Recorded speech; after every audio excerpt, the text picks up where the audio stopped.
also energy from sun and ocean. Third, it focuses on education. Education enabling the student with high quality technical and also vocational education. Fourth, it focuses on promotion of health security, promotion of public health, promotion of animal health and environment health too. Fifth, it focuses on acceleration of ecosystem restoration, climate financing, lifestyle for environment, and also the net zero emission. Sixth, it focuses on labor welfare and also employment. For EWG meeting, this means Employment Working Group meeting has been planned for addressing social protection and also sustainable financing of social security. Seventh, it focuses on women-led development, where there will be support for women empowerment, leadership, entrepreneurship, and also boosting women engagement in labor market, as said by the International Labour Organization. It has successfully battled the global financial crisis, Eurozone crisis, COVID-19 pandemic. It's the time and it's the start of Amrit Kal. As a fourth year, I can see India with such sustainable goals and development and a world which is built on the dockline of Sarve Bhavantu Sukhinaha, where India will emerge as an Vishwaguru as it's a way towards humanity's common future and way of life. Remember, a bird cannot learn to fly unless it leaves its nest. So sacrifices are worth of it. Leading such a presidency is not an easy task, but these are fruitful for a sustainable future. Thank you very much.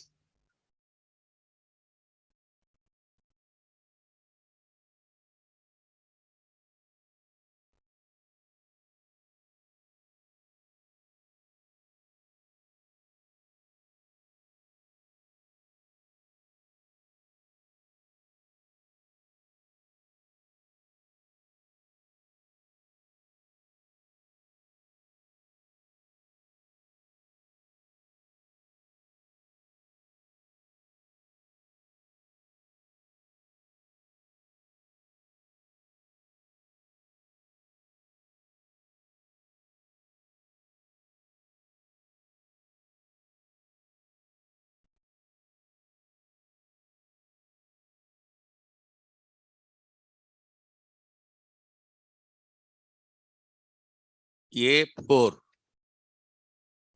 A4.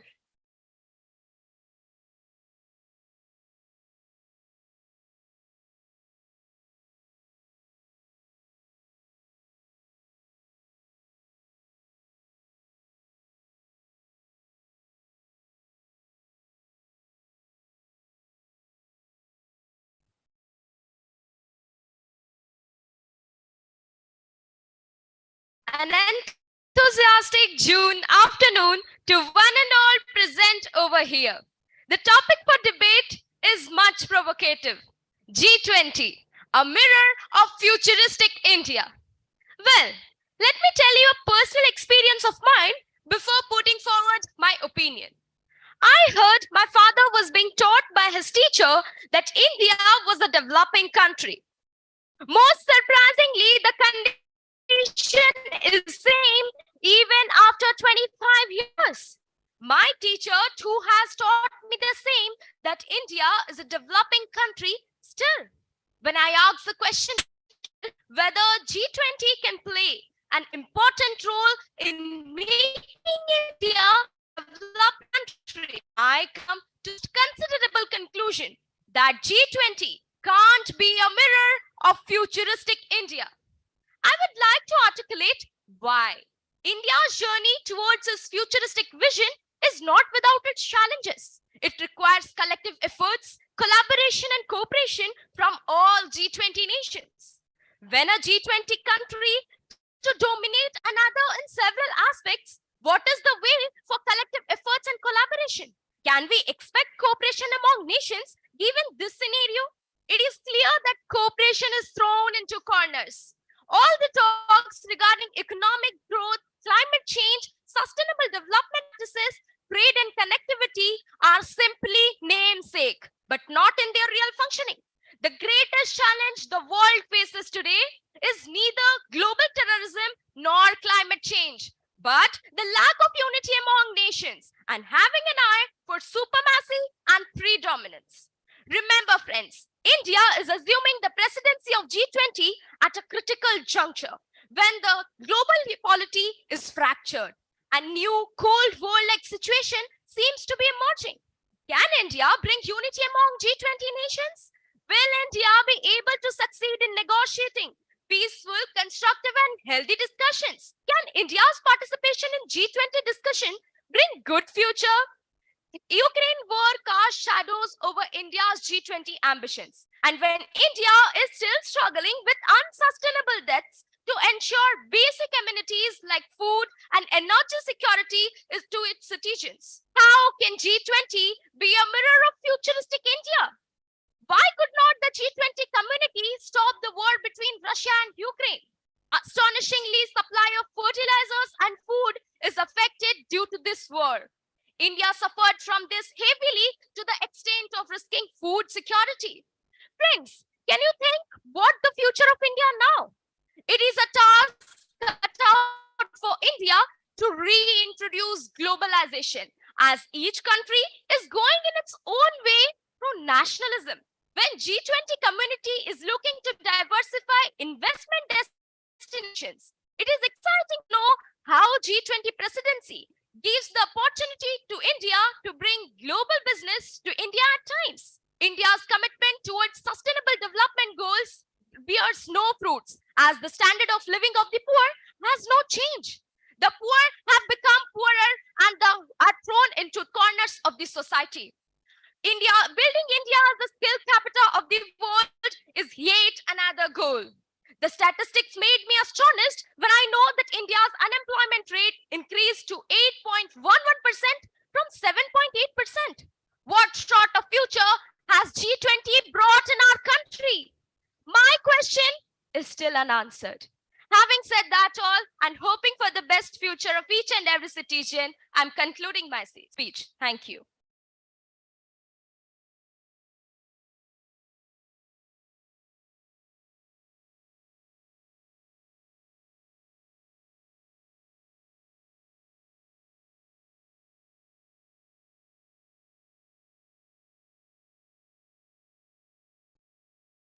F15, 1-5. F15.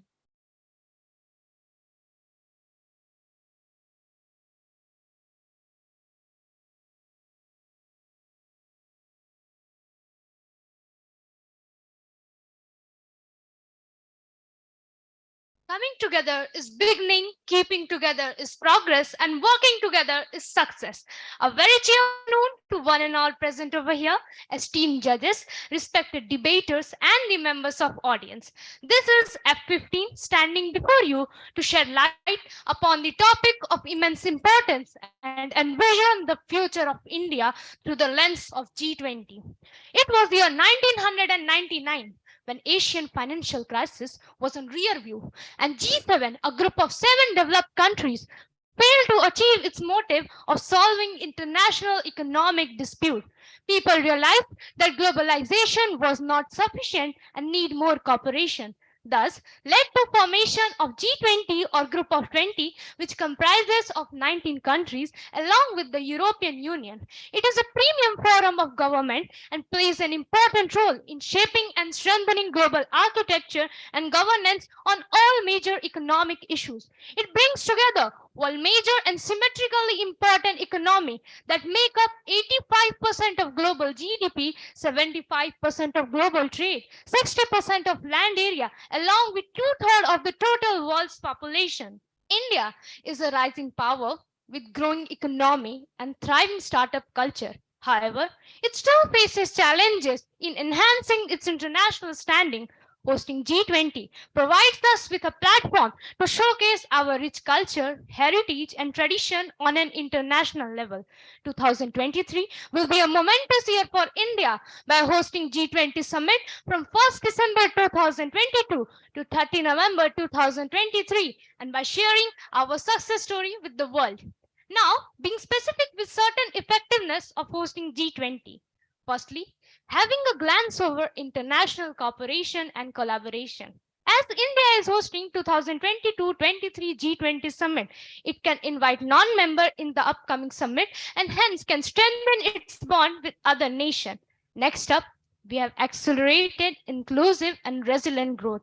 That is, as India is hosting G20 summit, the whole world has a target on us. So it's the best chance to showcase our rich culture, heritage and tradition on an international level. Moving toward tourism. During pandemic, that is during COVID-19, tourism came to an end. But by hosting G20 in different places, we can highlight those sites which are away from tourist radar and hence can promote tourism. Being technical, we are at the age of technological transformation. Hosting G20, we can flaunt our digital development as well as infrastructure power. We can also put an initiative for climate fund as well as environment safety. We can also put an initiative to curb terrorism. Last but certainly not the least, women development. We can put an initiative for women development. It's time to break gender stereotype and show the world we are not just the land of spicy curries, rather than we are the land of fierce women leaders.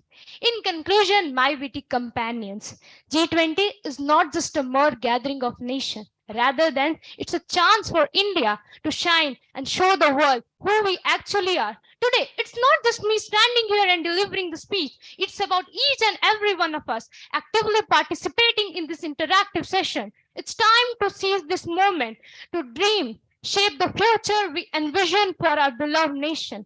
Ending with G20 slogan given by our respected Prime Minister Shri Narendra Modi, Vasudhaiva Kutumbakam, that is one earth, one family, one future. Thank you all for your kind cooperation and consistent listening. Have a great day ahead.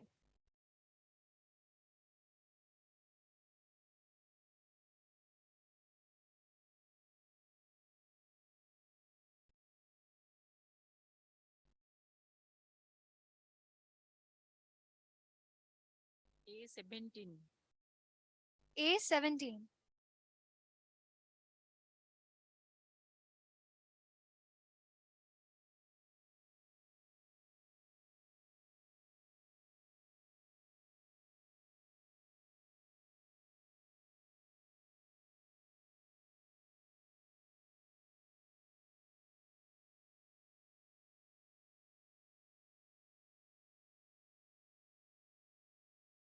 The world's order is changing.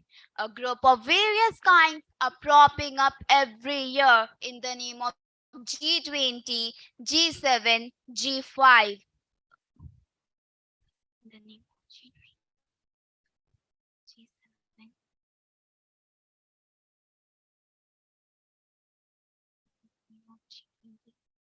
G7, and G5. Though not, I'm not a pessimist, not looking through the negativity's prison. I am standing here as the reservations for these reformations. Good afternoon, one and all present over here. I am E17, standing up here for the debate against the motion G20, the mirror of futuristic India. G20.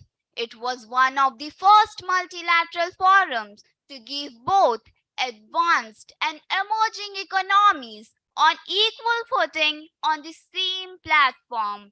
However, in recent years, the G20 has been subjected to increasing criticism for its lack of legitimacy and inadequacy in addressing global challenges.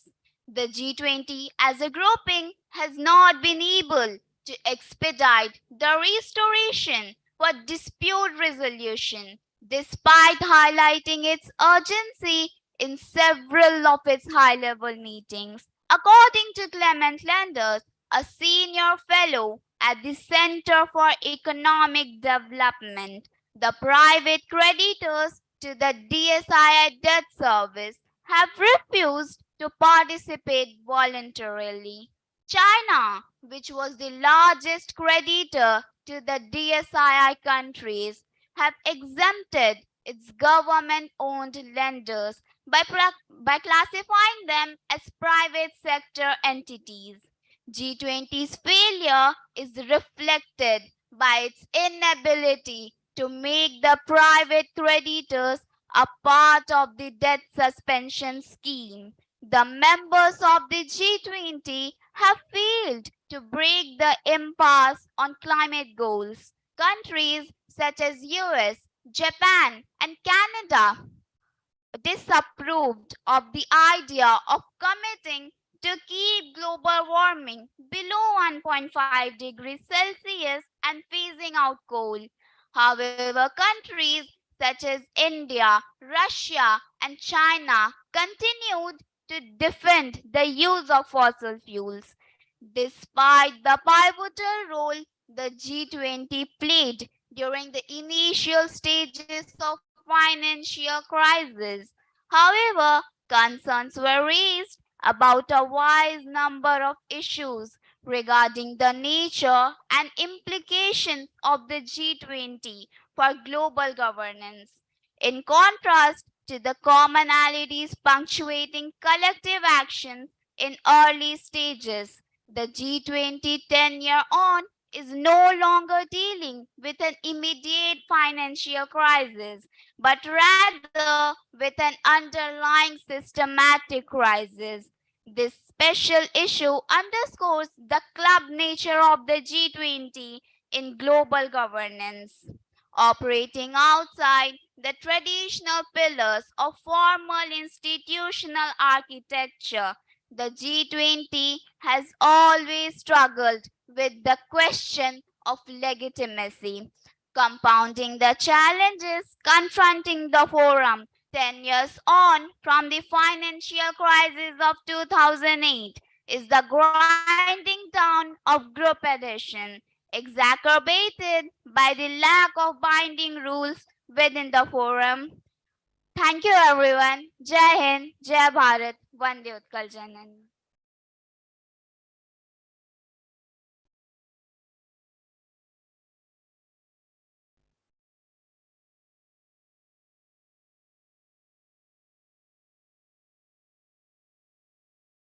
Yep, 3. F3.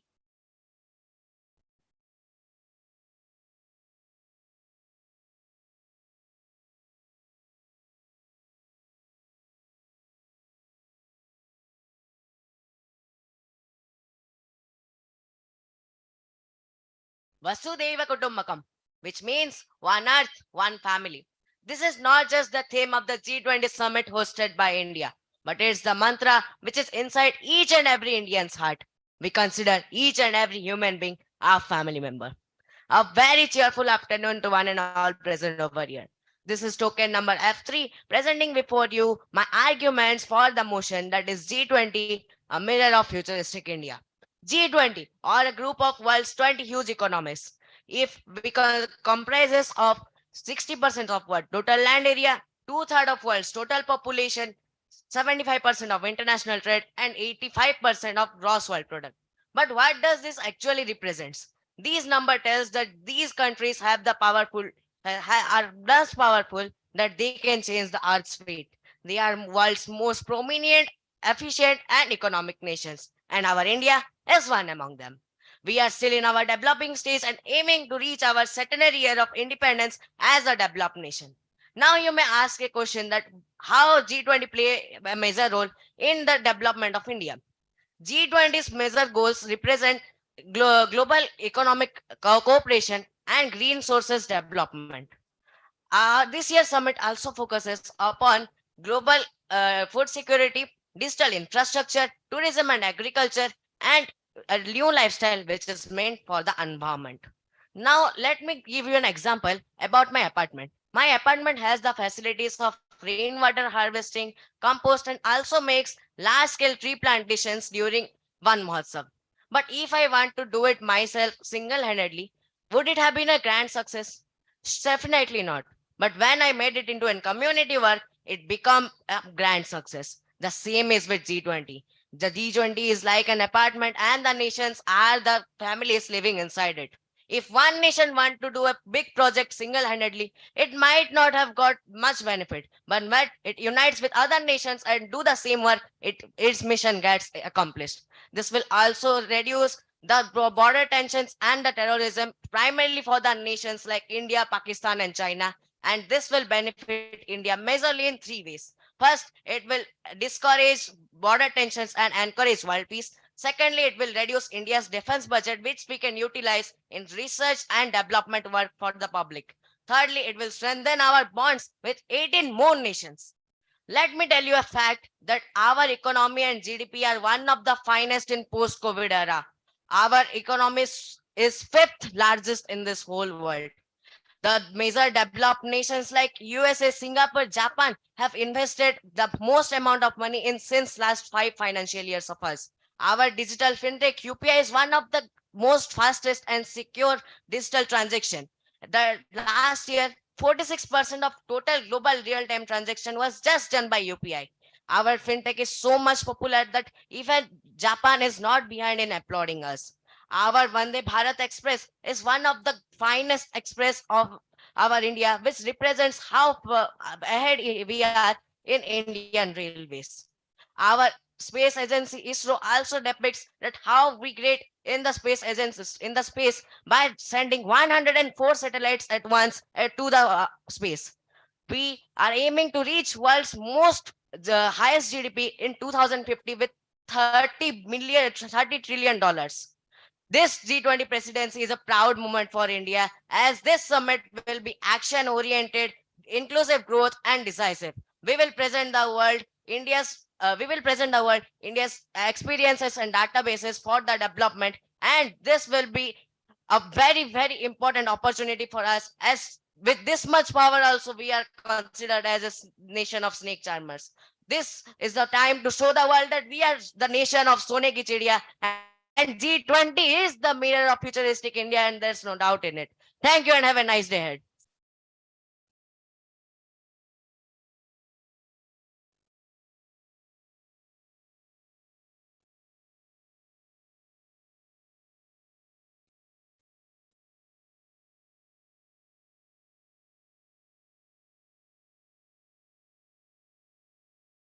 A5. A5.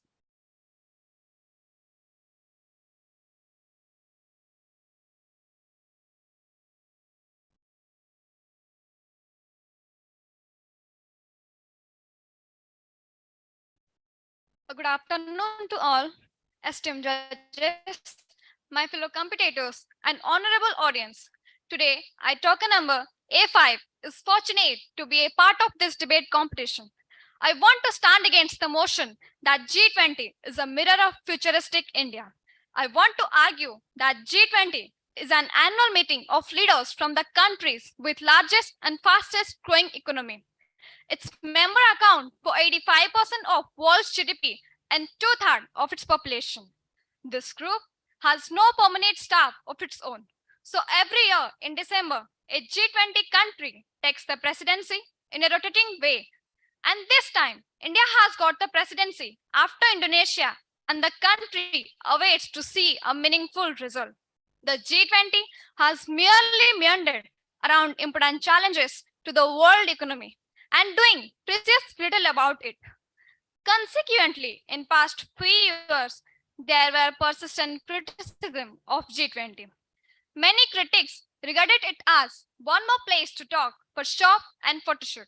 The international media has little interest in the future of work, infrastructure for development, sustainable food for future, and focus largely on the bilateral talks like the USA, China, grab of trade wars. So how can India prove its own supremacy, extract its benefit from this G20 meeting is a big question. Furthermore, the irony is that the single most important challenges to the world economic stability today is namely international trade. As the president of G20, how India can attract the global trade where global economy is dominated by American dollar? It's a big challenge for India's future. Along with this, as India has chosen the theme that Vasudhaiva Kutumbakam or one earth, one family, one future for her G20 presidency, representing a holistic growth with sustainability, development, the process of linking with the protection for the planet. As we all know that tourism is a big business. With this meeting, how India can improve tourism factor for our economic growth. The Indian presidency inherits volatile geopolitics with a slowdown global activity. The road ahead for India is full of challenges, including the war on Ukraine and the impact of COVID-19 pandemic threatening global economic activity. Indian presidency has to reconsider transboundary challenges, financing needs through multilateral development banks to tackle the global inflation. We are aware that supplies and fertilizer of food is another major policy challenge is affected due to the Russian and Ukraine war. The supplies of Russian and Ukrainian nitrogen, potash are getting expensive daily in markets. India and several countries are suffered from to this extent of risking food security and starving the planet. As India heavily depend on the import of the fertilizer requirement for the country.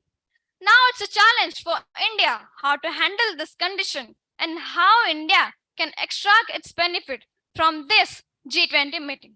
So with this argument, I want to state that G20 presidency is a pride, but to prove it's a mirror to our future, it's still that I feel it's a distant dream to be achieved. But let's hope for the best. Thank you for all your patience of listening.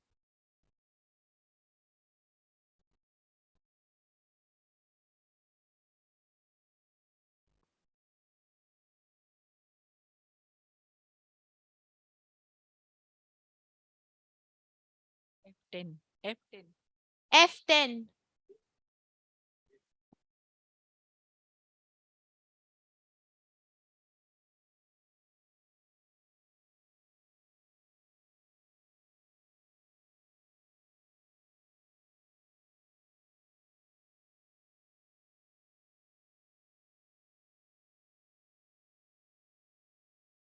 Our priorities focus on healing our one earth, creating harmony within our one family, and giving hope for our one future.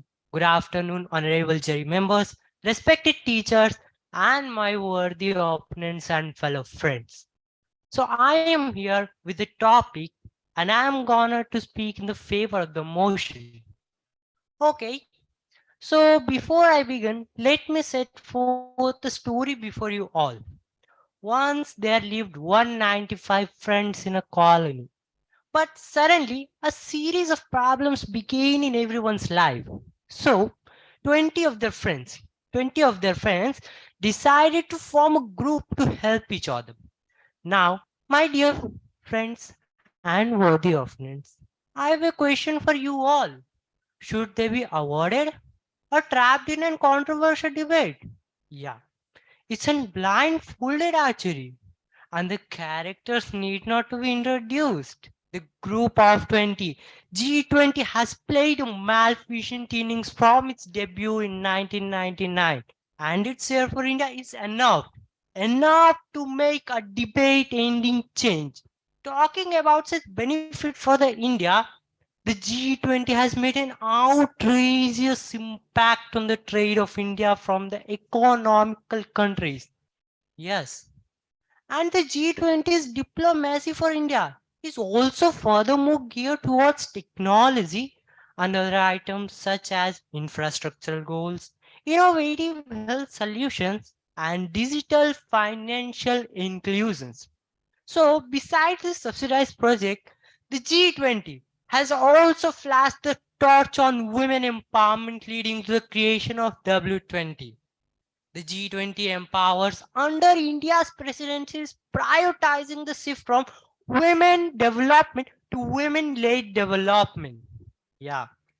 And some of my worthy opponents would say that the G20 is not focusing on education and green development. Arre, ruko jara sabar karo. With respect, I would like to rectify them. The G20 is India's third educational working group meeting concluded in Bhubaneswar. Amazing. with a commitment to the betterment of learners with respect to skilling, upskilling, and reskilling, and along with a brief argumentation on women's problems such as poor sex ratio, infant mortality rate, and low standard of education for girls, which has been a source of national shame in the world. The G20 has also focused on the problems such as energy access, security, and markets. The G20 has made a marvelous impact on India's economy, trade, and much more. Arey, I can see, I can see my worthy opponent sweating, but I forgot my hanky. So at the age of inference, all those preconditions are with me to support my side, from trade to technology, climate to control, and economy to education. G20 has all those to support my favor. And finally, I'd like to say that G20 is a real mirror of futuristic India. Thank you for your patience here.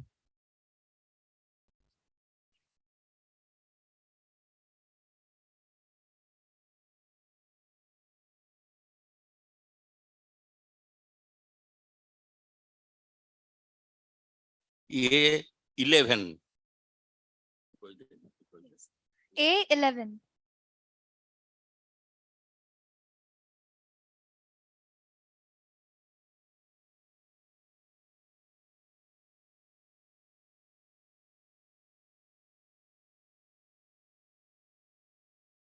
Ladies and gentlemen, good afternoon.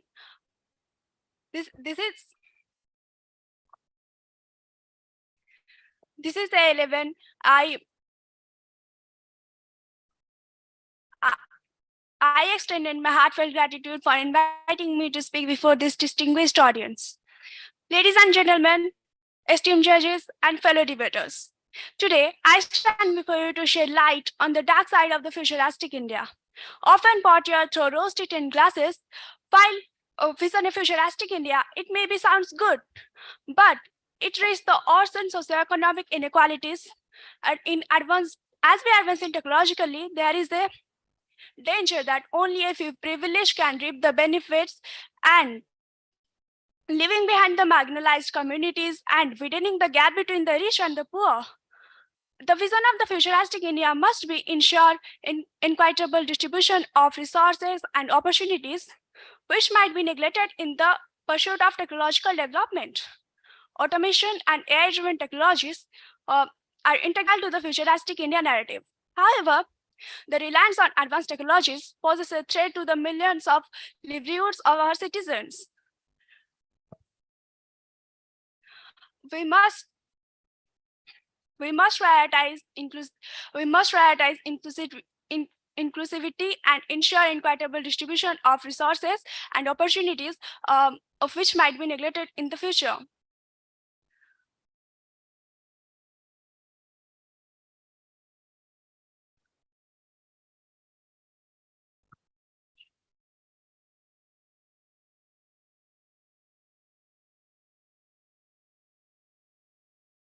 While concepting a futuristic India, we must not forget that the importance of our rich cultural heritage. Rapid our roots, eroding the distinctiveness of our cultural identity, the adoption of westernized ideologies and driven by an obsession with the futuristic trends could result in the loss of our cultural identity, values, and customs that have shaped our identity for the centuries. We must strike balance between the progress and our rich cultural heritage. The mirage of futuristic India often involves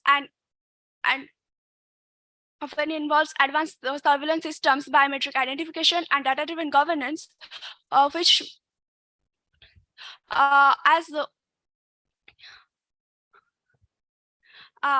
as automation replaces human labor in various sectors, we could witness that job displacement, initials in unemployment.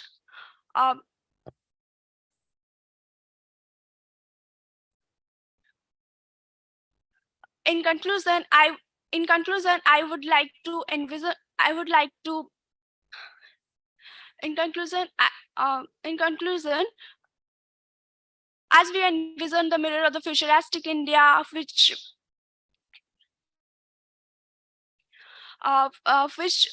we must approach it with the critical lenses and acknowledging the potential pitfalls and challenges it presents. Socioeconomic inequalities, job displacement, loss of our cultural identities, and concerns surrounding surveillance should not and privacy should not be overlooked in the pursuit of technological development. Thank you. Have a great day.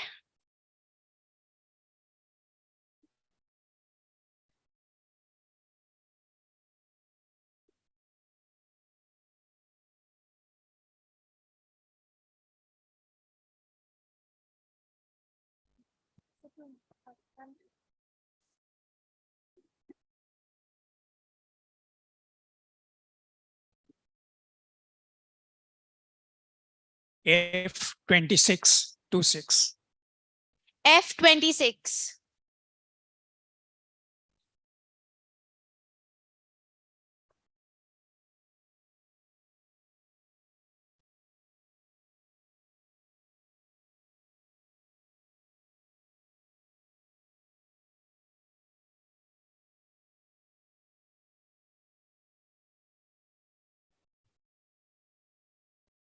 Esteemed judges, respected teachers, and my fellow Deviants, a warm good afternoon to one and all. I, F26, stand before you to speak on the favor of the motion G20, a mirror of futuristic India. G20 is the composition of the most of the world's largest industrialized and developing economics. It accounts around 80% of world gross product, 75% of world international trade, 60% of world land area, and 2/3 of world population. It mostly focuses on economic and financial stability to coordinate the global policies such as trade, climate, health, and many other global issues. So don't you think it is the very true platform to build upon the future realistic world? If not, then what else? Now the question arises, can G20 be the mirror of the future realistic India? Mirror give us reflection of our past, and a nostalgic walk down upon the memory line. It is an opportunity to look back and work for the better future. As quoted by Eleanor Brown, American novelist, there are times in our life when we realize the past is precisely what it is and we cannot change it, but we can change the stories that we tell ourselves about it. And by doing that, we can definitely change our future. We look down upon the past, and so does G20. Since its inception in 1999 till today, G20 has faced enormous challenges like Asian economic crisis, discriminatory taxation, terrorism, corruption, COVID, and many more. But when great minds come together, ideas come to life. All the nations involved in the G20 have come together to pave a way out of it and come up with the best solution for all the developed and developing nations as well. So G20 has given us an important world stage to discuss the challenges of roles and responsibilities of developed and developing nations for a better living and a healthy and sustainable development. As quoted by Uncle Ben from my favorite Marvel movie, Spider-Man, with great powers come great responsibilities. This time, India has taken over the G20's presidency, and the theme is Vasudhaiva Kutumbakam, means one earth, one future, and one family. The transformative actions taken by India has led to greener, cleaner, and a brighter future. Let me highlight you two of them. The first agenda is to finance the tomorrow cities and forecast the engines of the economic growth as cities produce over 80% of the GDP. And The unplanned and rapid urbanization has led to a constraint of the economic potential, and therefore there needs to be a well sustainable planning for the upcoming 2050 years, so that there will be roughly around $5.5 trillion needed to be invested. Second, there is a need of decarbonization, that is the development. So India is the third largest producer of the renewable source of energy and is planning to announce the programs such as National Hydrogen Mission, then productive linkage, intensive energy vehicles, and many more. Therefore, India will lead an example and drive global collaboration for upcoming developing nations. And therefore, I'll end my speech with the golden words of William Ward, that life is divided into three terms, that is, which will be, and which was. Therefore, in G20 learns from the past to purify by the present to live a better futuristic world, not only India. Thank you and have a nice day.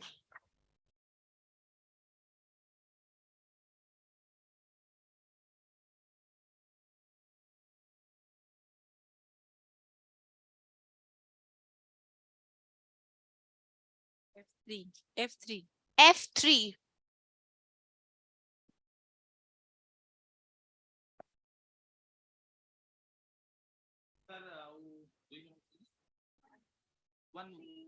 F3.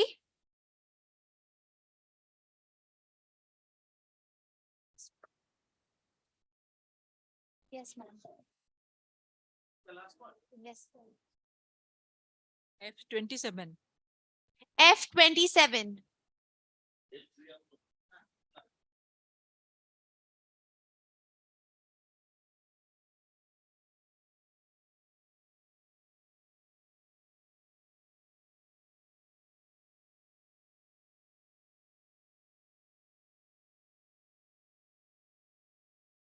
Ayang nija paruveti ganana lagu chetisam udarichitanangatu vasudeva kutumbaga. This is mine, that is his, say the small-minded. But the wise man said, the entire world is mine. This is the true soul of the Indian culture. This is what Vasudeva Kutumbakam. Hello and good afternoon to all the dignitaries present over here. The phrase Vasudeva Kutumbakam demonstrates the all integrity, dignity of the Indian culture. This is India. Over the few months, we have heard the same phrase, Vasudhaiva Kutumbakam, a lot. Yes, we know the cause, the G20. As the largest democracy of the world and the world's fastest growing economy, sorry.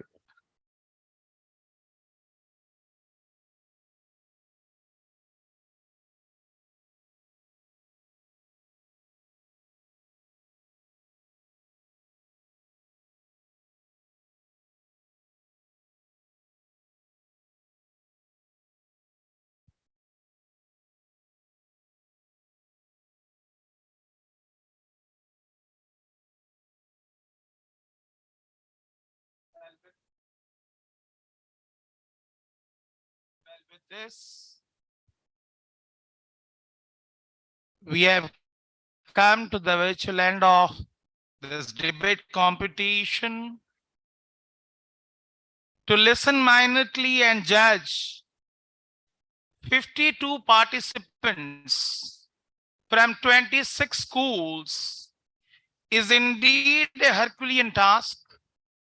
However, our esteemed jury members have been with us since morning, listening to the tug of war between 52 participants from 26 DAV schools across Odisha. Well, in the beginning, to maintain parity, we didn't disclose the identity of our erudite judges, but now it's judges' timing. Yes. The decision of the judges is final and binding. And in the very beginning, I have already given the hint that the three judges belong to three different departments: Department of Political Science, Department of Public Administration, and Department of English. To start with, today we have among us Professor Brahmananda Satpathy, former Professor, Political Science, Utkal University, Bani Vihar, Odisha. Sir has an in-depth insight and vision on international politics, political theory, Western political thought, and research methodology. Esteemed Sir has quite a number of national, international publications and review articles to his credit. Some of his research articles have also been published in national journals. Sir has coordinated several seminars sponsored by UGC at Odisha as well as at national level. Esteemed Sir has also edited several textbooks and research books. Some of his research articles have been published in many journals. And esteemed Sir has also worked of visiting professor, resource person in various colleges and universities. Our esteemed Sir has received the medal from the Chief Minister of Odisha, Sri Naveen Patnaik, on behalf of the Information and Public Relations Department of Odisha for his writing on Gandhi in 2010. So, we are really honored by your sagacious presence, sir. And now, we'd like to listen from you about the observation of the competitions. Please, sir.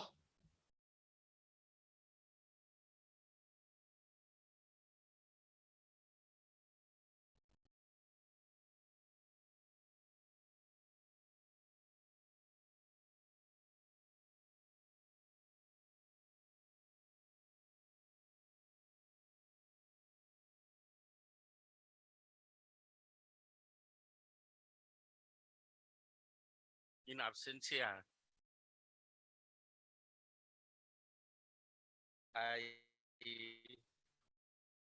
because this case of Satpathy was my friend. He was my batchmate, and I cannot say no to them. Esteemed organizers, dear teachers, my fellow judges who are sitting here, and vibrant participants, the listeners, the student friends, those who are here. What to say? I am overwhelmed by your presentation here. I congratulate all of you, those who have made presentation on this dais. It is not an easy task. It has become easy for you because you have been given topic at least a few days earlier. But instantly in Utkal, we used to give the topic half an hour before, not much before, half an hour before. Since looking at your, sections that you read, standards that you are reading is good. Your preparation was very nice. Almost all of you have covered, almost dissected the topic, covered everything. Only 4 minutes to speak. It is not possible for a participant to include all the aspects of G20. It is humanly not possible. But if you have a command over your language, you can cover it up. The second thing I want to tell you is, please do not mix your emotions with reason. You are arguing here. You are making a point. Make a point, not exhausting your lungs or lungs power. It is a debate. So remember this. In future, don't mix your emotion with your reason. You are making arguments here. Very silently, effectively, nicely, you can present. So no top voice is required. Second, that what I observe is, you are addressing fellow participants, judges, all that. You are consuming time only. You have been given only 4 minutes. So you take 1.5 minutes by doing this irritual. Why do you do that irritual? No need of that irritual. You begin with what you stand for, in favor of the motion or against the motion. You start your argument or whatever you want to present. I found almost all of you have consumed 1 minute out of 4 minutes on this. Avoid this. Not necessary. Therefore, 52, I think 52 or 53 participants, 52 or 53 minutes you have spoiled. Nothing doing. In a minute, you can cover up many problems. Your English was very good. You have a tremendous communication skill, whether you have memorized it, but memorizing things is not that also very easy. You have digested it, observed it, and presented it here. Very nice. Professor Misra was saying the same thing, and also Professor Sarang was saying the same thing. We are unanimous that you spoke well. It was very difficult how to give you mark, and we have given marks. We are not gods. This may vary. If there will be a new competition again, debate competition, there may be variations among you. Those who stood first year, they may not also come in the list. So it changes. It changes. But the fact remains, those who win the competition, they think that they have won the whole world. That is the feeling that one has. Normally, we have that spirit, those who do debate. There are few things that I will say. Many arguments were presented here. Broadly, I will say, Jio, Basija. Jio Tiana, Basija, sit down. Many things, few things that I have observed, I will say. There is no absolute argument. Argument is not absolute. What was the status of India? India was a colony. When we got independence in 47, we are talking of America.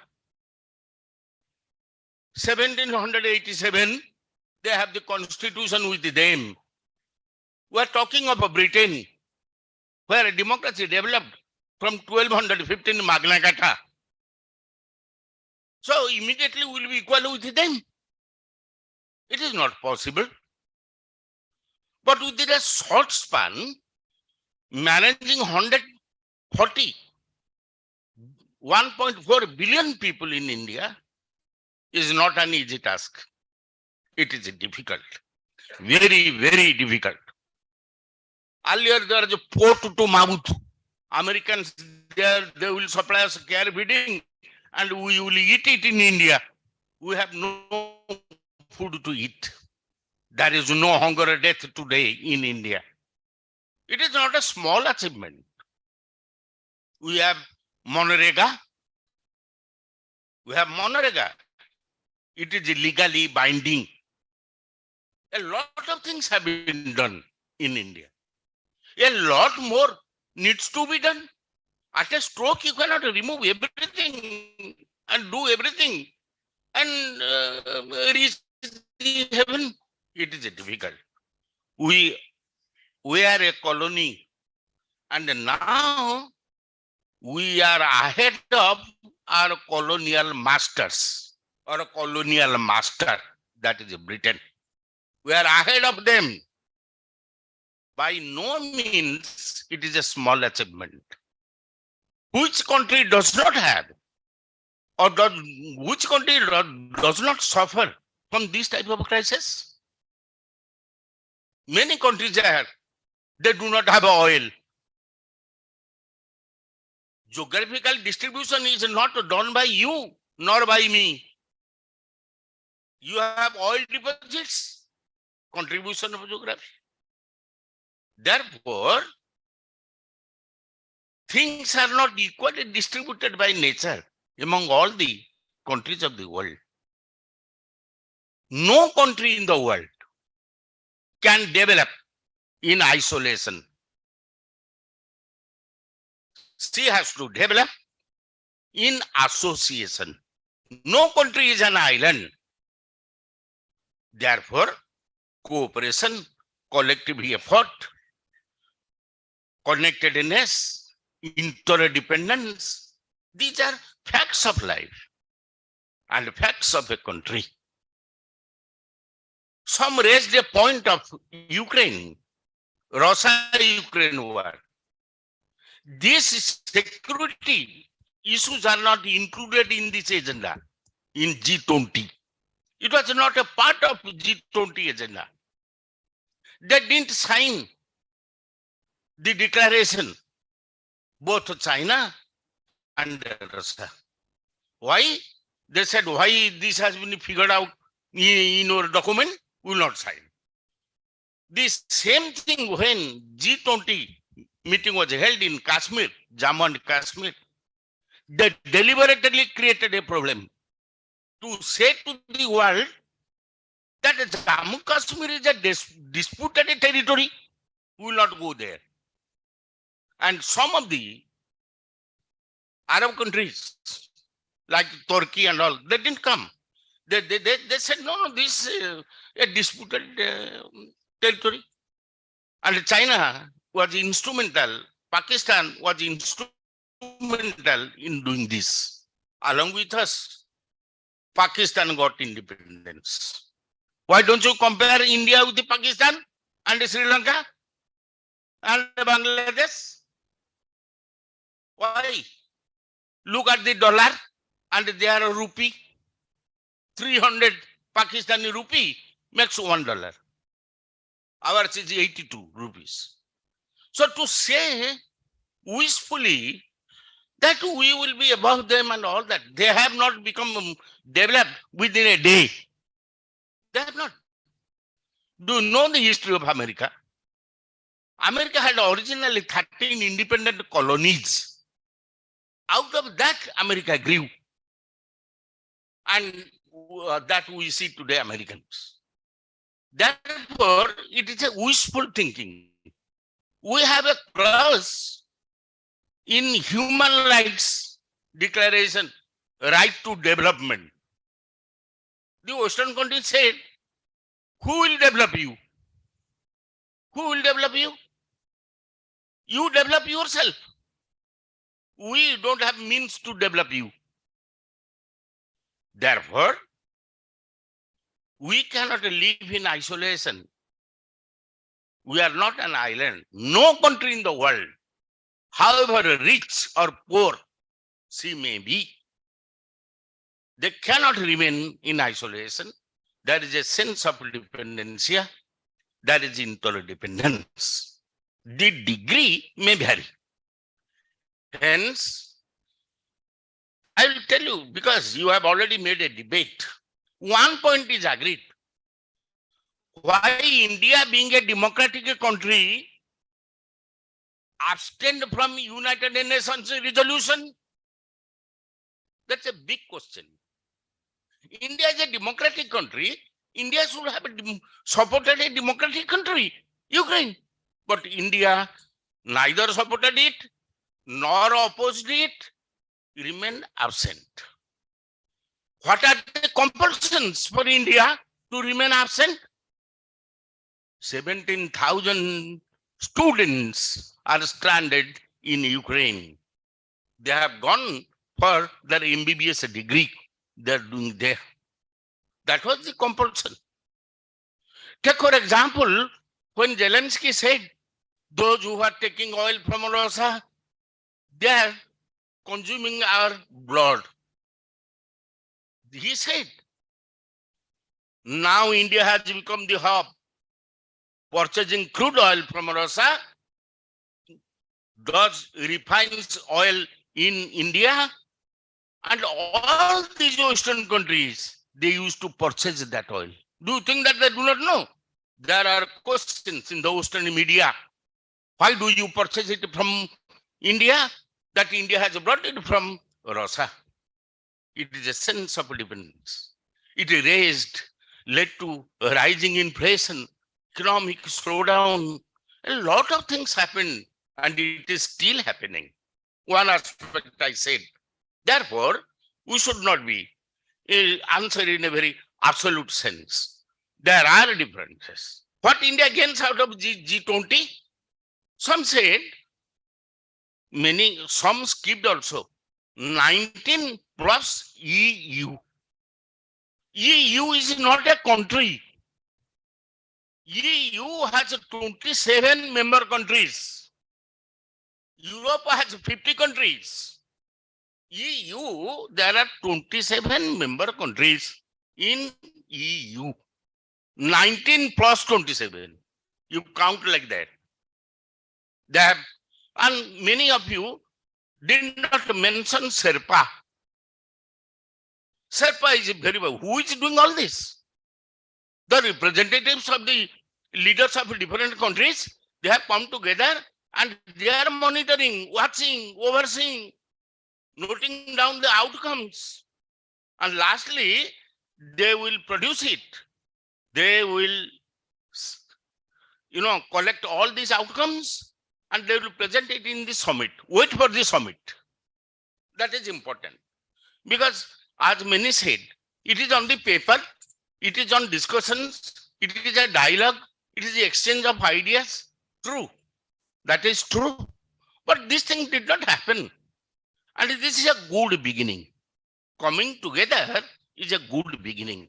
You can showcase your talent. You can showcase many things that the world does not know, that it lies in India. There may be interest by other countries to collaborate in different sectors with you. That is nothing wrong. Nothing concrete in international relations or affairs. Russian Federation is a member of the Security Council of United Nations. It defiled United Nations Security Council. All, even including Modi, said, by not an age of war, did he listen to Narendra Modi? Did he listen to anybody in the world?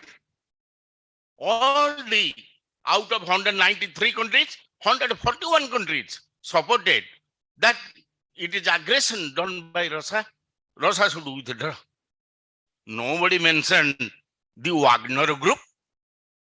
The Wagner Group put a challenge to Putin's supremacy. Said, we will go and attack Putin, see that Putin is no more, will be no more in power. They negotiated hiddenly. And now it is said, no, things have become all right. And there won't be any civil war.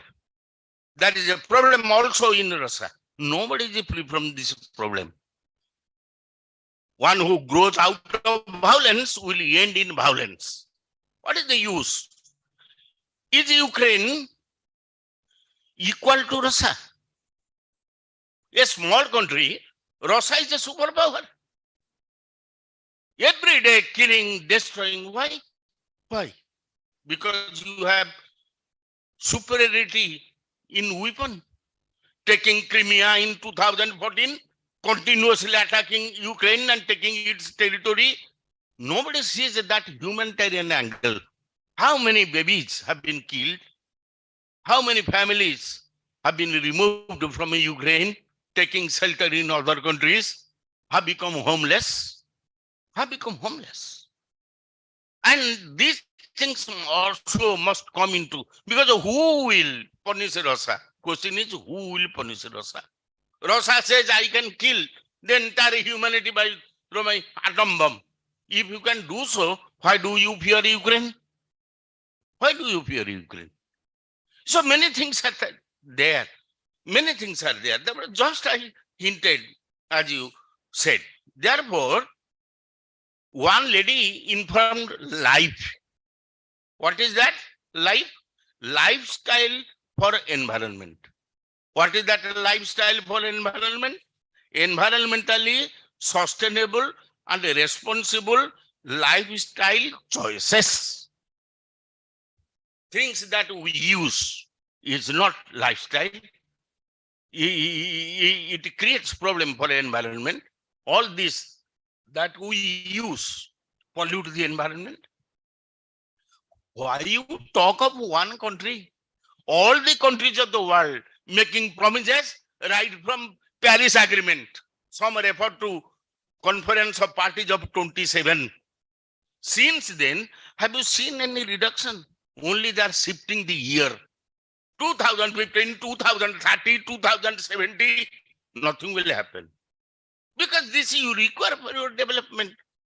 And that will go on. That is a question of climate finance. That is a question of climate justice. What climate justice? Now developed countries are polluting. Those who pollute, they should pay. They should create a fund that will be utilized for the critical, vulnerable environmental areas. The developed countries are responsible. They should pay for it. That we talk like that. Every country does contribute to environmental disaster. The point is, only it varies in a degree. We all contribute to collective disaster. We should not talk to the gallery. I'm a person. What I do, we have a tendency to damage everything if it does not belong to us.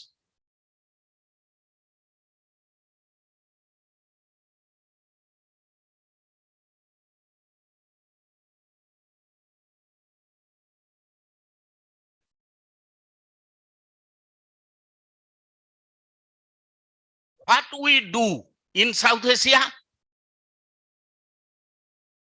all the South Asian countries criticize us because we show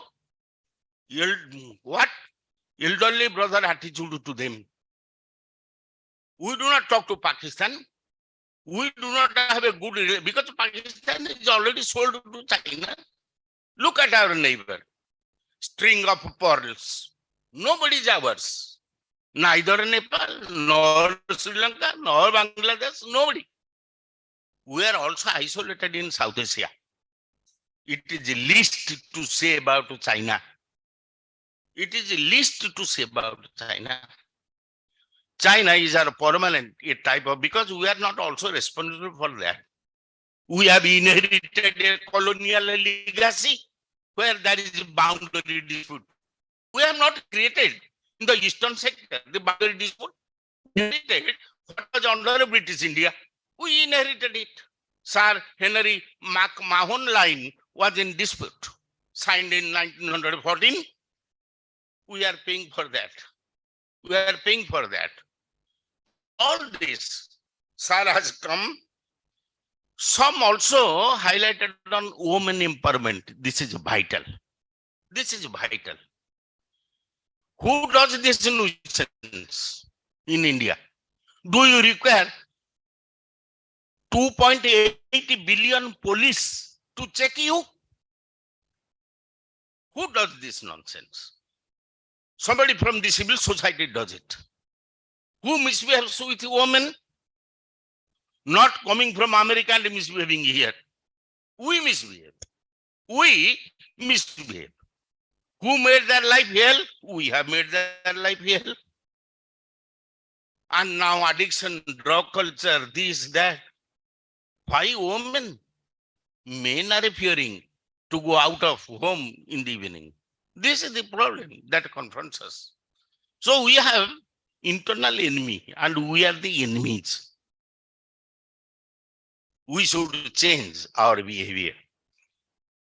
Why we talk to a gallery? What is a gallery? Gallery is a vacuum. You are setting your responsibility on others. The way that the students are using the language, slang language, and that is the worst, modern slang.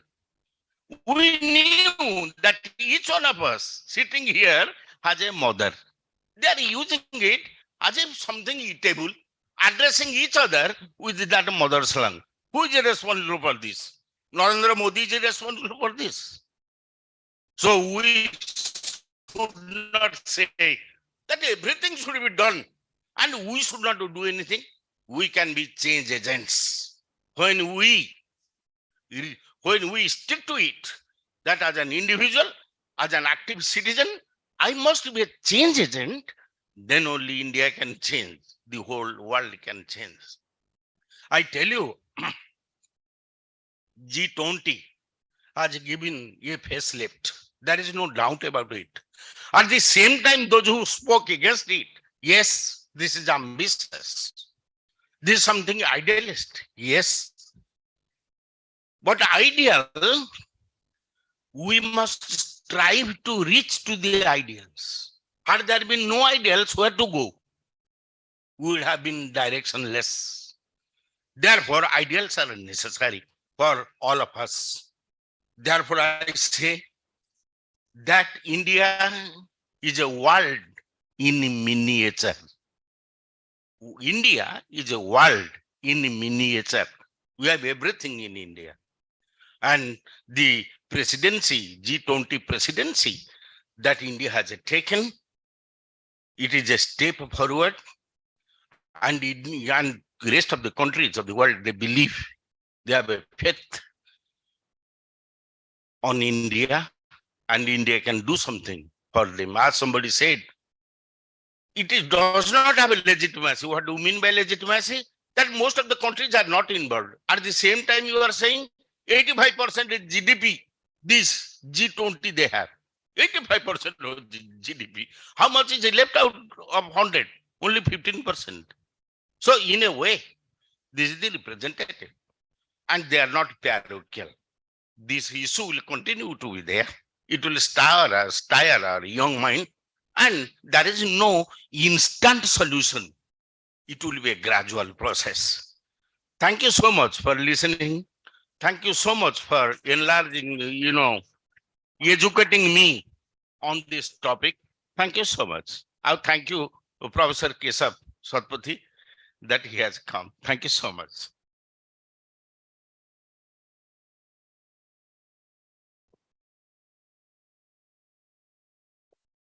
Thank you, sir.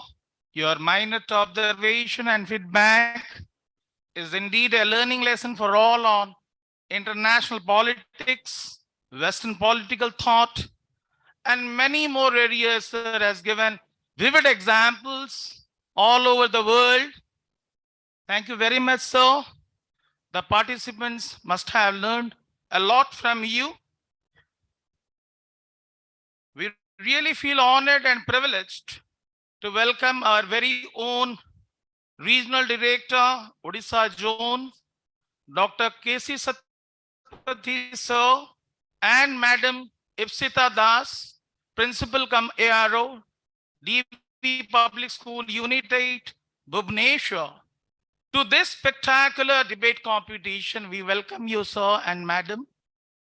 In fact, this debate competition is the brainchild of our esteemed sir, and the legacy still continues since 2008.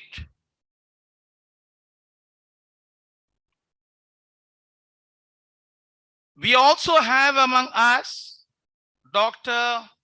Pratima Sadangi, Associate Professor in PG Department of Public Administration, Utkal University, Bani Vihar, Bhubaneswar. Esteemed Madam has academic experience of more than 2 decades in teaching and research in the field of governance, public administration, public policy, OB and HRM. She has also worked in Gangadhar Meher University, Sambalpur, Odisha, as assistant professor in School of Political Science, in Sri Sri University, Cuttack as HOD, Department of Good Governance and Public Policy, in BITM, Bhubaneswar as Senior Faculty HR, and in IBS Khurda as Principal cum Faculty HR. Madam has her PhD and MPhil with a triple postgraduate qualification in political science, public administration, and business administration. And she has specialized in human resource management. She has her doctorate degree in public administration under Utkal University on the topic Role and Achievement of Public Enterprises with special reference to Odisha. She has presented more than 70 of research papers in different national and international conferences, 40 research papers and articles in various national and international journals like Scopus, Elsevier, InterScience, UGC Care, and book chapters in Springer Himalaya publication goes to her credit. She has also authored a book on management of public enterprises and Indian state initiative. We equally feel grateful by your august presence, Madam. Now we would love to listen from you about the observation of the competition. Please, Madam.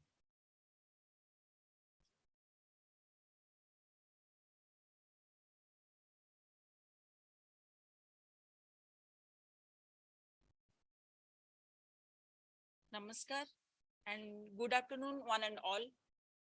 Before going to start my observation, I must congratulate each and every participant presented and participated here in the debate competition. And I must clap for them, and also I feel very proud to be here for the whole day with the DAV family. Respected founder leader Satpathy sir and principal ma'am, my professor Brahman sir, and my jury member, and my dear students. This is a very great feeling for me, spending a day with the young minds, which is the need of the hour to save and to realize and also to feel that what is there in your mind and in what context and what are the content you have in your mind for our country as well as what is happening in the whole world. On the basis of the debate topic G20, what I observe that the effort, the preparation of each and every participant is mind-blowing. The way they presented, they have collected the information and data. Maybe some are incorrect, but we are here to listen you that the perfection is nothing, but when you have started the way to be or towards perfection is the most welcoming step. Based upon that, when you are here and with the competition and selection from your school, that is the first attempt and that is the first step towards success. When you are here to stand and to speak on behalf of the topic, whether it is for or against. When you stand, that is your confidence. As a HR specialist, I can say like that, going very complex and technical analysis of your content. When you have started that debate, whether it is for or against, that build your confidence skill, because communication is not a question mark for DAV family. And because that credit goes to the system, that credit goes to the school, and that credit goes to the teachers. They have made effort for your communication skill. So what I saw, that in 2-3 lines, I can say G20 is an international collaboration for international development, and also taking along with the international issues, not all the issues. What Sir has said, very few issues, which are the major issues, are taken into consideration.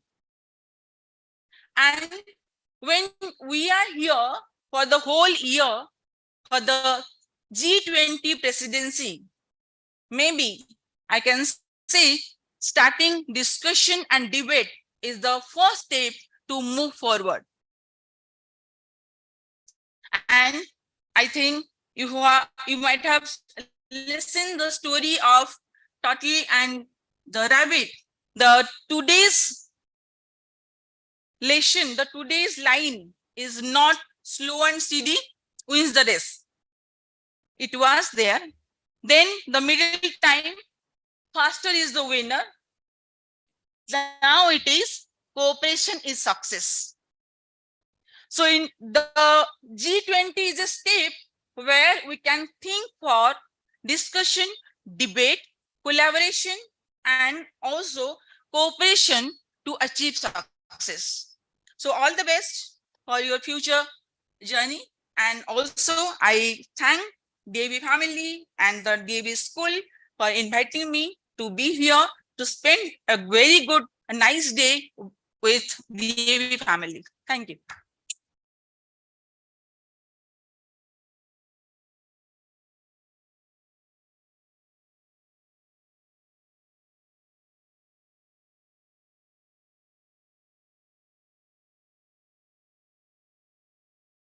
Thank you, madam. Your inspiring words would have instilled more confidence among the participants. They would also have gathered tips for their future competition. Thank you once again.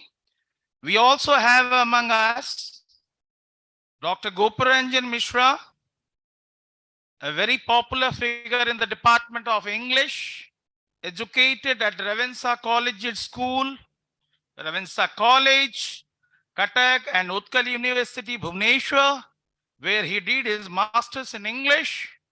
After serving in different colleges, esteemed Sir retired as principal of JKBK Government College, Cuttack. Esteemed Sir is a very popular poet. He has been writing poems in English for more than 4 decades and has recited most of his poems to learned audiences in different parts of the country. He has been widely acclaimed for the simple theme he chooses and the unusual treatment he gives them in his poetry. One of his collection of poems, Fishing, was also prescribed for higher secondary students under CHSC Odisha. Dr. Mishra has worked on Indian English fiction for his PhD and has presented papers at different Indian universities. Some of his research articles have been published in national journals. Sir has also translated into English some Odia poems of the internationally famous poet Jayant Mahapatra. We would love to hear from you, sir, about the day you spent with us and your observation about the competition, about the participants. Please, sir.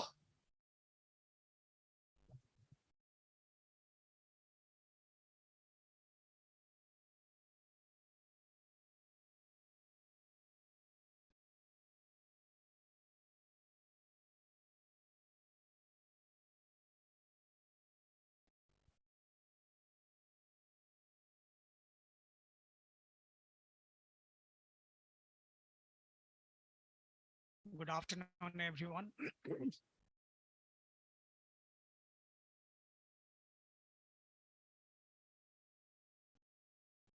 After listening to Professor Satpathy and Dr. Whatever little I have to say by way of observation will be found redundant. I have a throat.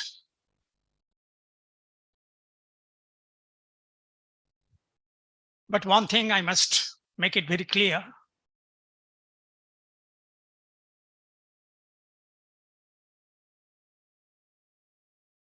And at the outset, I must congratulate all the participants in this debate competition.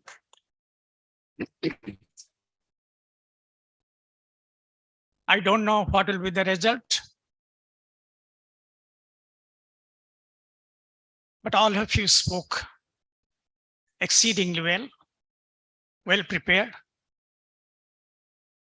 And while I was listening to you, I was reminded of my school days when my teacher asked me questions. I knew the answers, but I didn't have the courage to stand up and answer. I got tongue-tied.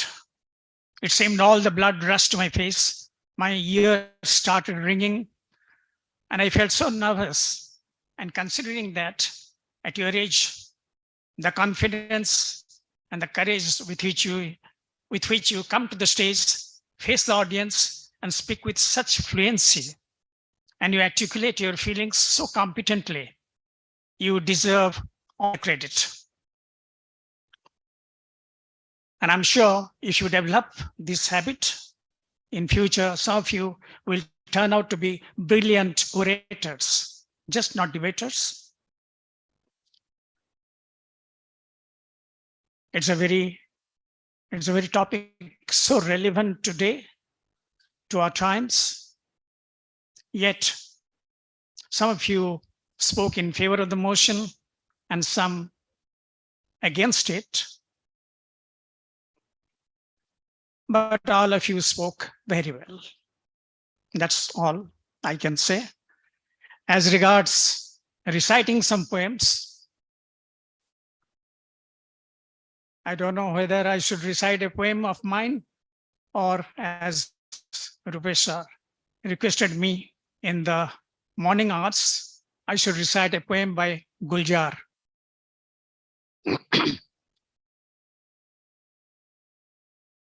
Guljar's poem is very relevant in the sense that reading habit of late has become less and less.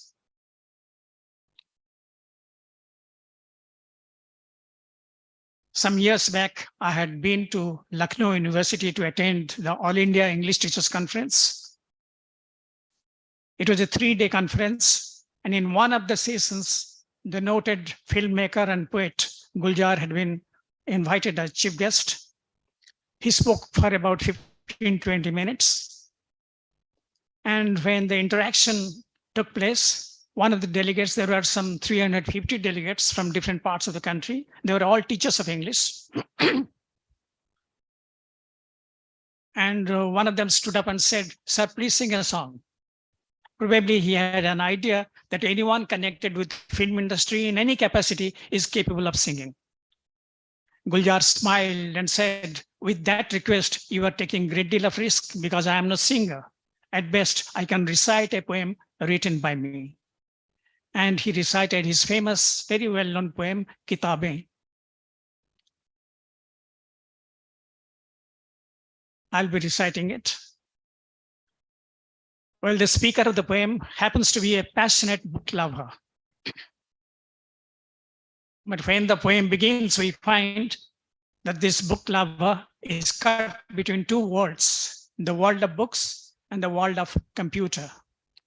He has a feeling that the books, the status that the books enjoyed even in the recent past is fast declining. When the poem begins, we find that this book lover is sitting in a chair. In front of him, there is an almirah full of books with a glass front, but it is locked, full of books. But for the book lover, books are just not lifeless objects, inanimate objects. They are their feelings, they are their emotions. They peep through the glass, look at this man, talk among themselves. There was a time when this man was so fond of us, but these days he has hardly any time for us. And they're growing restless. They talk among themselves, they're growing restless. And from this point, the poem begins. This is how the poem goes. My pronunciation of Hindi and Urdu words may be found wanting. Kindly bear with me. This is how the poem goes. किताबें झांकती है बंद अलमारी के शीशों से, बड़ी हसरत से तकती है, महीनों मुलाकातें नहीं होती, जो शामें उनकी सोहबत में कटा करती थी अब अक्सर गुजर जाती है कंप्यूटर के पर्दों पर। बड़ी बेचैन रहती हैं किताबें, इन्हें अब नींद में चलने की आदत हो गई है। Then Guljar is talking of the values that we are taught in our childhood days, that these values are eternal. Thousands of years back, they were there in the society. Now they are very much there, and they will continue to be in future. But why? These days we find that those values are nowhere in sight. The relationships that they talked of now stand ruptured and broken. जो कदरें वो सुनाती थी कि जिनके cell कभी मरते नहीं थे, वो कदरें अब नजर आती नहीं घर में। जो रिश्ते वो सुनाती थी वो सब उधड़े उधड़े हैं। कोई सफा पलटता हूँ, as I turn the pages, कोई सफा पलटता हूँ तो बस एक सिसकी निकलती है। I can hear a deep sigh like this. कई लफ्जों के माने गिर पड़े हैं, बिना पत्तों के सूखे टूंड लगते हैं वो सब अल्फाज जिन पर अब कोई माने नहीं उगते। बहुत सी इस्तिलाहें हैं जो मिट्टी के सिकोरों की तरह बिखरी पड़ी है, गिलासों ने उन्हें मतरुक कर डाला।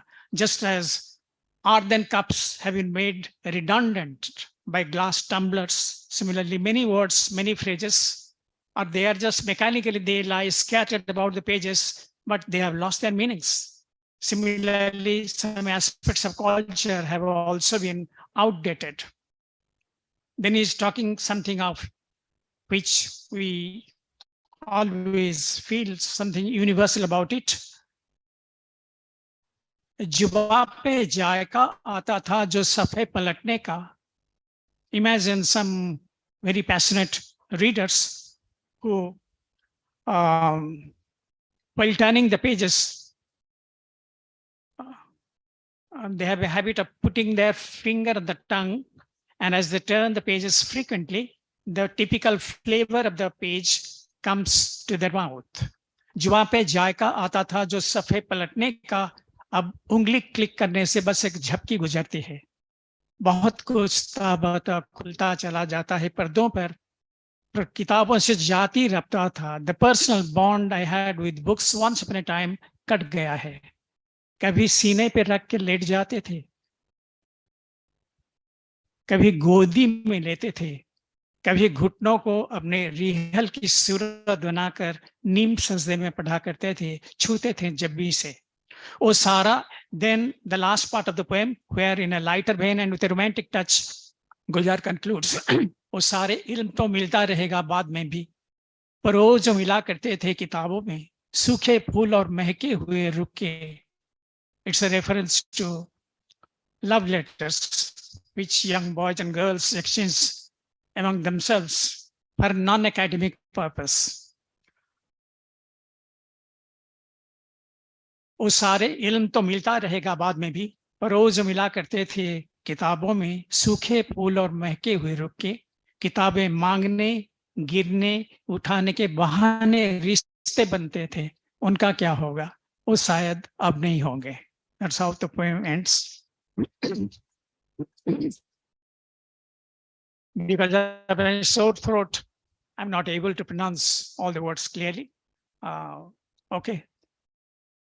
Thank you very much for inviting me and to be a part of this memorable day where I enjoyed the debating skill and also the observation of Professor Satpathy and Madam Sarangi.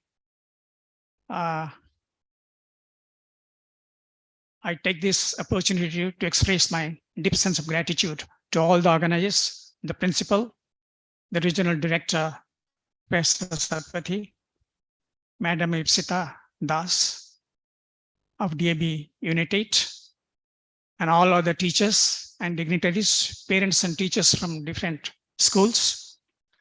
Well, with that, let me take leave. Thank you so much.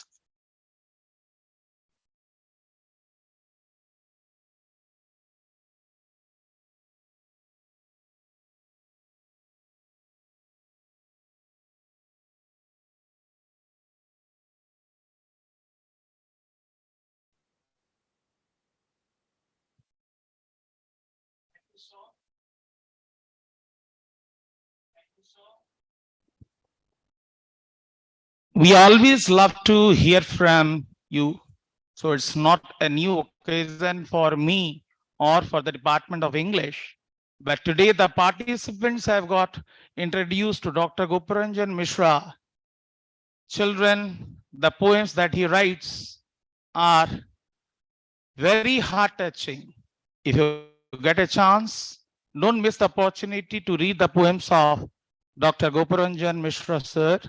Thank you once again, sir, for your sagacious presence. Well, today we also have among us our respected observer of this debate competition, Madam Sarada Khuntia, Senior PGT, English, DAV Public School, Pokhariput, Bhubaneswar. Madam, we would like to request you to give your feedback of this competition. Please, Madam.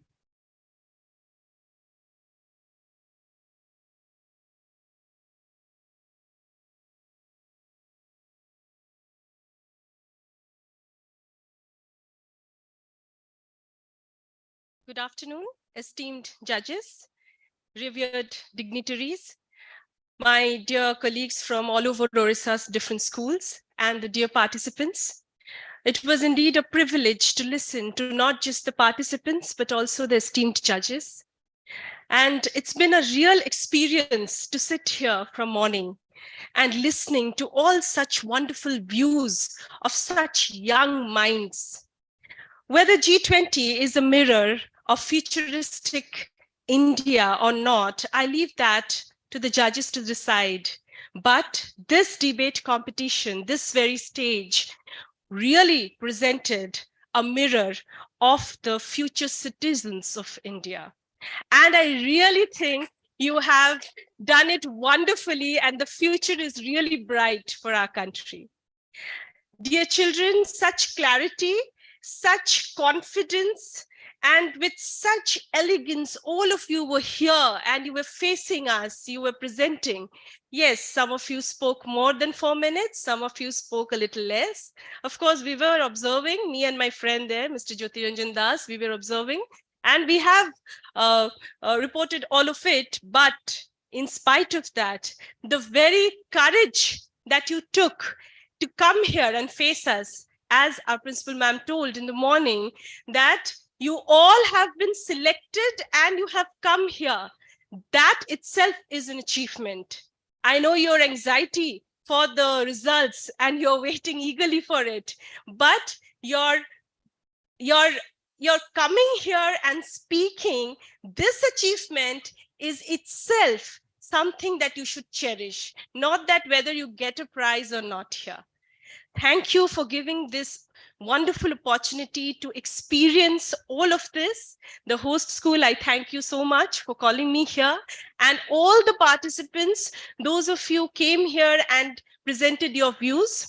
And do not forget that the results are just a part of the competition. That's not everything. What you have got here from our judges, from your fellow participants when you listened to them, that is what you take back home, not just the prize. A big round of applause for all the participants. Thank you.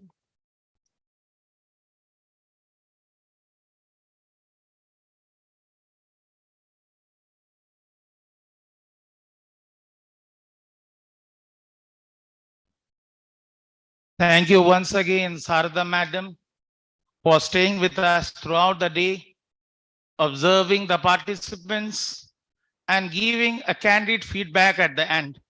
We thank you very much.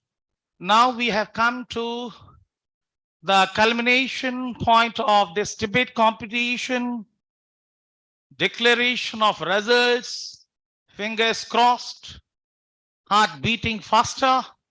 Everybody anxious to know the results? Yes, we have the results.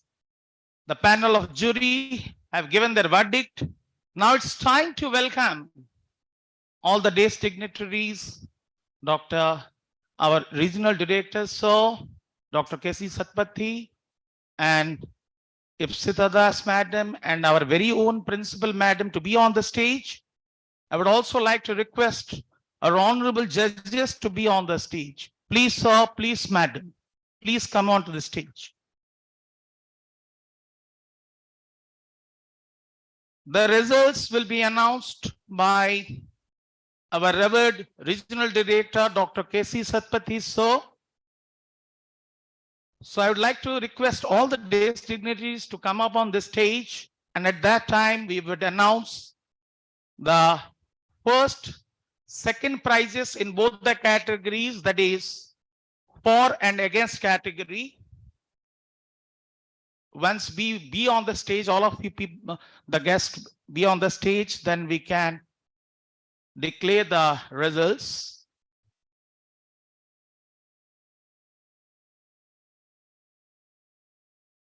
The feedback form has already been shared in the WhatsApp group. All the ESCA teachers and participants are requested to give their feedbacks supporting the school.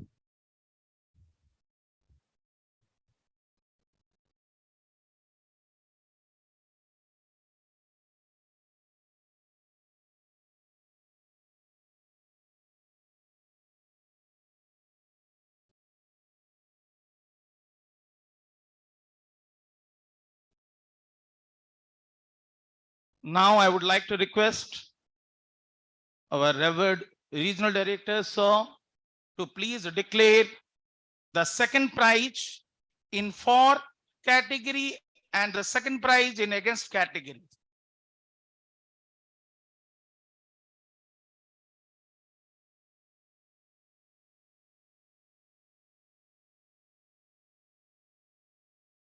F13, Sija Mahanti from DAP Public School, Pokhariput, in favor of the topic. Purnima Mishra from DAP Public School, MCL Dera.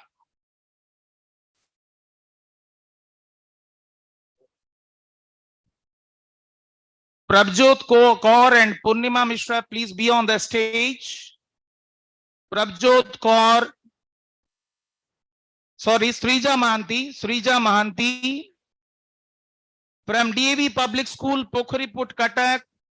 Purnima Mishra, Pokhariput, Bhubaneswar.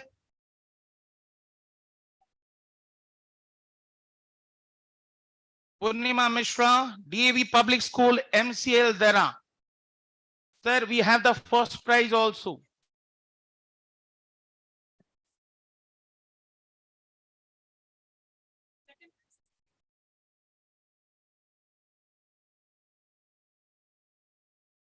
Please give a big round of applause.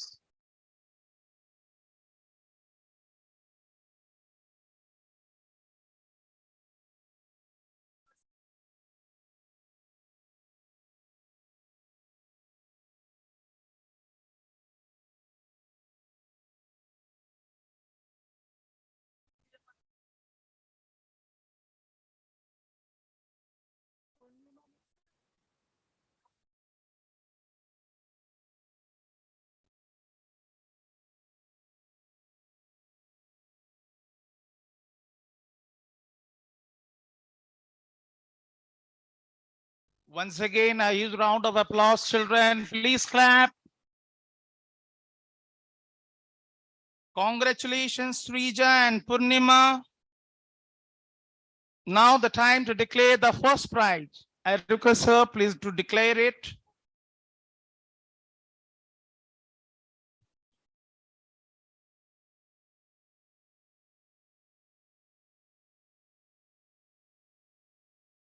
Sushti Moranika BC from DAP Public School MCL Kalinga area, Talche. In against the motion and again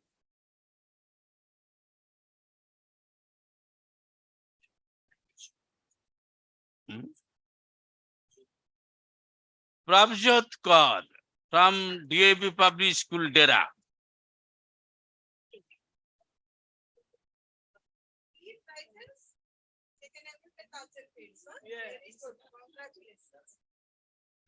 Where is she?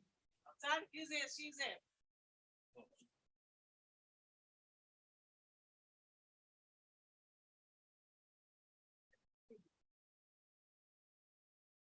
Congratulations, all the winners, all the prize winners. I request to be on the stage.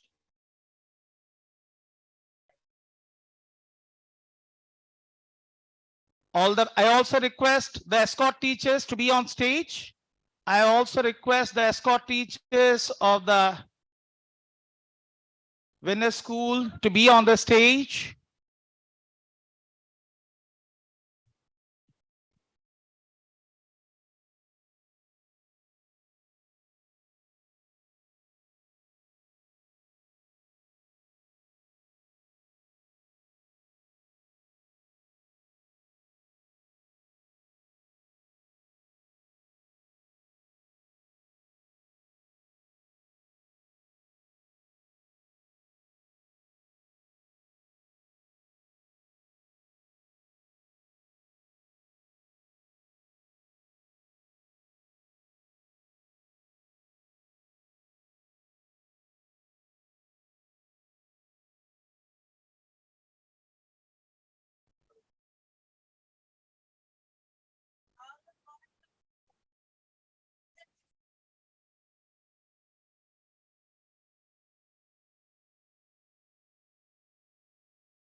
I request the desk dignitaries to stay back.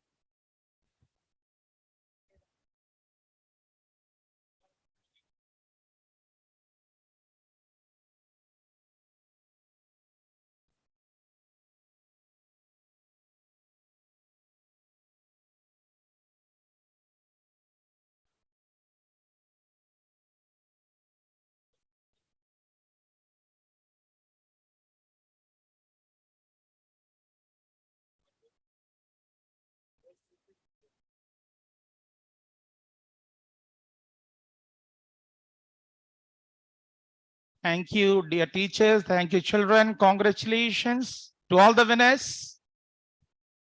Please be on the stage, sir. Sir, I request Sir Brahmananda Samantra sir, Gopal sir to be on the stage. Very soon, we'll start the felicitation ceremony of the judges. We request the senior representatives of our school cabinet. So this is the sense of regards that we have for our honorable judges.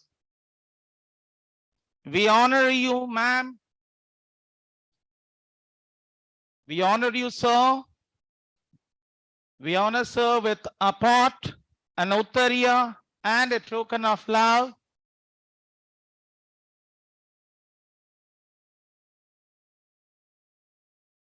We also honor you, ma'am. We are really beholden by your gracious presence. A pot, an uttariya, and a token of love.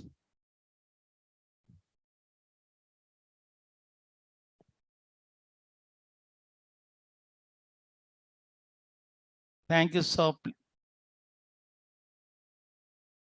Thank you, sir. Thank you, madam. Thank you all for doing the honors.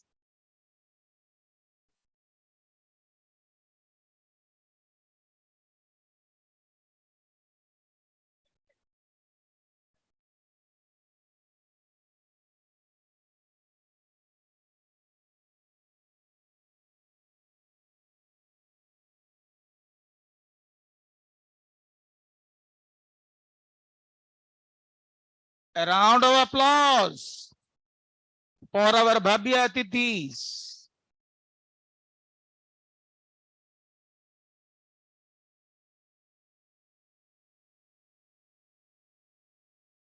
A moment to cherish forever. Thank you, sir. Thank you, madam. Please take your seats. Now I'd like to request Madam Bharti Pradhan, Supervisor, Secondary Sections, to come up on the stage to give the vote of thanks. Madam, please.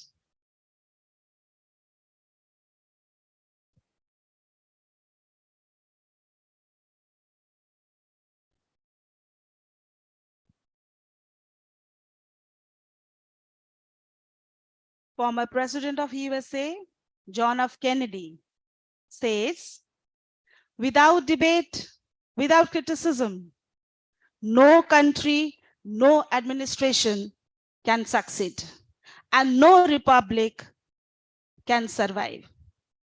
With this apt quote, we would like to end this eventful day. Now, I take this opportunity to offer the vote of thanks. I'm extremely delighted to express my gratefulness to Professor Brahmananda Satpathy, former professor, Department of Political Science, Utkal University, for his valuable presence and constructive remarks for the young orators. Thank you so much, sir. I'm equally thankful to Dr. Goparanjan Mishra, Department of English, former principal, JKBK Government College, Cuttack, for his benign presence and words of wisdom. Thank you, sir. I offer my thankfulness to Dr. Pratima Sadangi, Associate Professor, Department of Public Administration, Utkal University, for her gracious presence and motivation. Thank you once again, madam, for your presence here. Thank you once again to all the erudite judges for their kind presence. I'm overwhelmed to extend my gratitude to our revered Regional Director, Dr. K.C. Satpathy, a visionary educationist, a trendsetter, a man of intellect, for his valuable presence here, who always desired to have such kind of exposure to the young children so that they can be the future citizens of India. I hope the participants have come up to your expectations, sir. Thank you very much, sir, for your presence. I'm thankful to ARO, principal of the whole school, Dr. Sujata Sahu, whose presence itself is a motivation. Madam, your intellectual words in the beginning of the program have surely kindled the spirit of the young speakers. Thank you, madam. I'm grateful to Madam Ipsita Das, Principal, DB Public School, Unit 8, for her gracious presence. I'm also thankful to respected Indira Madam for her meticulous planning and guidance to the Department of English to conduct this competition. I'm grateful to all the escorting teachers, participants, observer, Madam Sarada Kuntia, one of the escort teachers, timekeeper, Mr. Jyotiranjan Das, one of the escorting teachers, to Mr. Pavitra Mohan Kabi, also one of the escorting teachers, for helping us in compilation of result, to cabinet members, Adyasa and Tanisha, technical team for the live streaming of the entire program, supporting staff, last but not the least, to the members of Department of English for the coordination, and one and all for their valuable presence and support to conduct this event. Thank you once again. Thank you all.